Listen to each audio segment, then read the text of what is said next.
have a question for the people out there who take great delight in portraying me as crazy to the world. Why are we not hearing about these pictures? Here, let me show you some pictures here.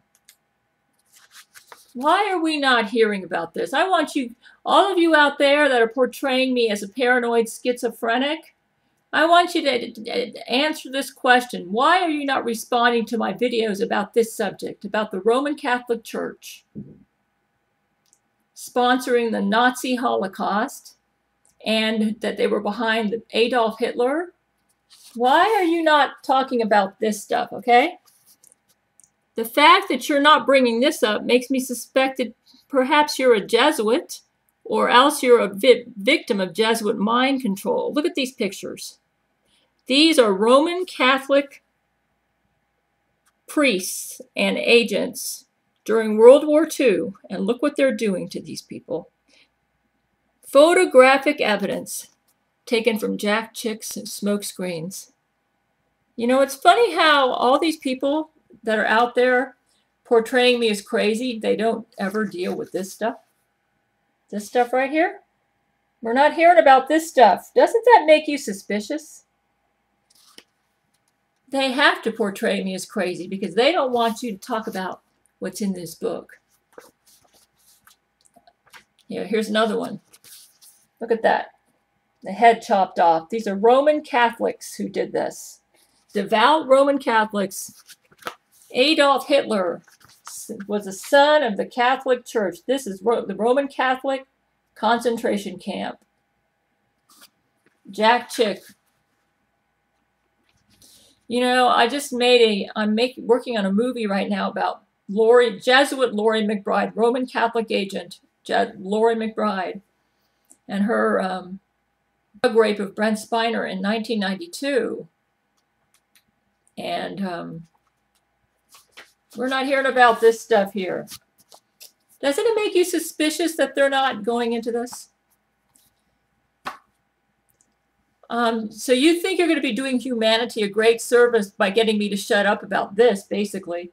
Because when you discredit me as paranoid schizophrenic, you're discrediting everything I say about the fact that the Roman Catholic Church sponsored and financed the Nazi war machine in World War II, and they're getting ready to try to do that again right here in the United States. I think it's highly suspicious that these people never discuss that matter.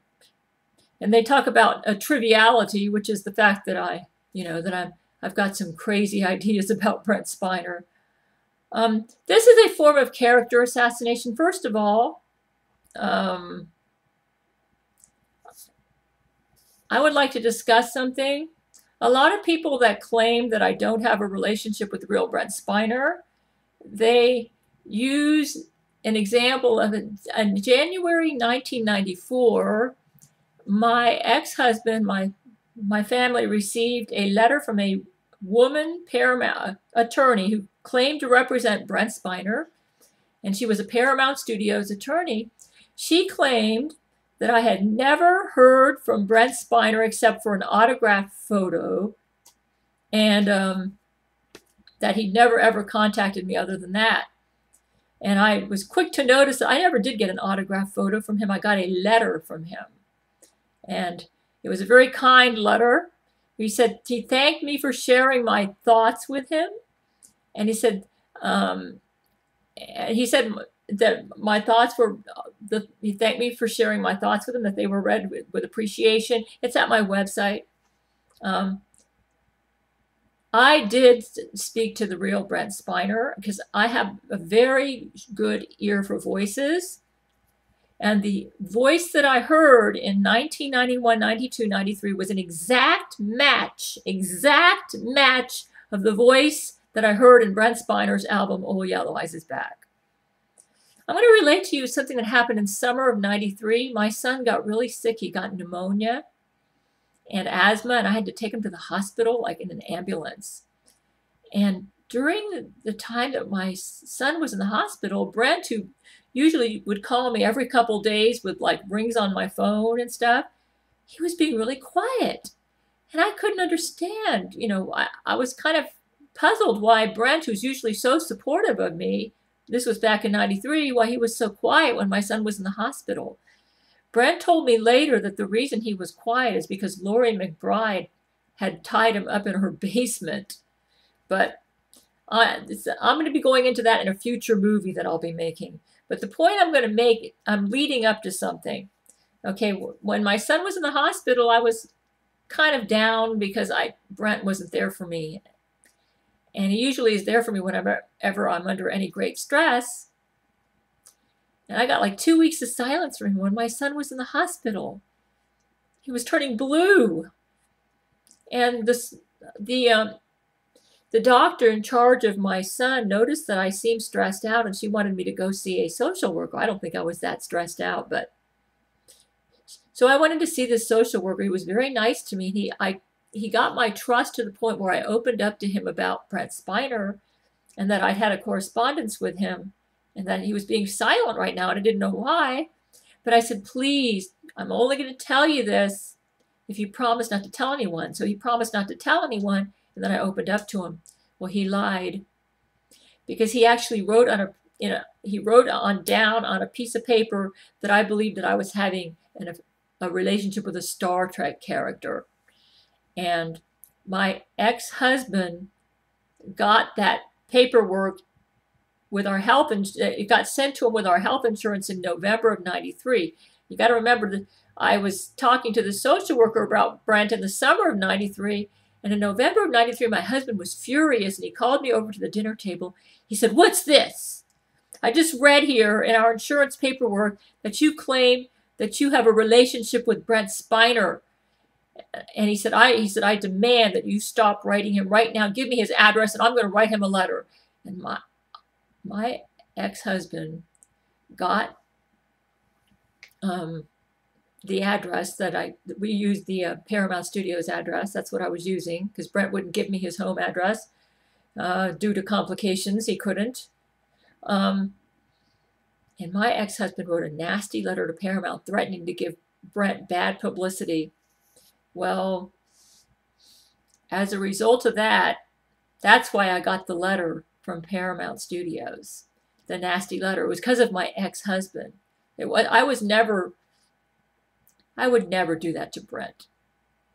Give him, my ex-husband threatened to give him bad press, I guess because he called up on the phone and made love to me on the phone or something to that effect. And so Paramount Studios shot back really quick with that letter from a woman attorney that forbade me, that said I couldn't send any more correspondence to Paramount Studios after that. And I never did because I went to the Lord in prayer and he said not to. And I'm going to read you something that Brent Spiner just wrote me. Dear Gail, wow, that's insane. Actually, let me read you what I wrote him first. Dearest Brent, this was on August the 29th. You are probably already aware of this, but the Jesuits have posted a fake comment about you at their Crazy Gail wiki. It is very clever. Click on recent changes and then read their Reddit link.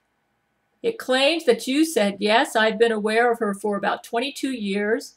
I've never met her or spoken to her, and I don't really want to. But I don't think mocking her or making fun of her is a very cool thing to do. She obviously has some serious problems with reality. I wish her well and hope that she will one day be able to live in the real world rather than her imagination. I hope those close to her are helping her find the road to a healthy life. It also says that someone asked Brent this. I also mentioned the fact that he filed a restraining order against her in the 90s. That's what I was telling you about, the letter from the attorney. Surely he remembers that. He couldn't possibly answer this without compromising Hugh Jackman and the robot Hugh Jackman gave the Medal of Honor to him. That's really strange. And then I told Brent that I would gladly make a YouTube video to discuss this. Anyways, here's what Brent said. He said, Dear Gail, wow, that's insane. I've never even been to Reddit. I just looked into this and found out that the Jesuits have just uploaded a video of my clone to their YouTube channel as well. I suspect this has everything to do with the movie you are making. By the way, that movie You can get it at, watch it at GabrielleChana.com, GabrielleChana.com/church.html. I suspect this has everything to do with the movie you are making. The title of my movie is Brent Spiner. It's about the rape that he endured from Jesuit Laurie McBride, a Roman Catholic agent. It's making us look far too credible. As a precaution, I would be very careful about any strange emails or messages you might receive during this time. I'm sure you know what to do. I care for your safety. I think it would be a wonderful idea to make a video about what happened in the 90s when Paramount Studios sent you that letter saying to never write me again. I think you should start back from the beginning with your son and the social worker you talked to, and how your ex later ignited the situation by writing a nasty letter to the studio.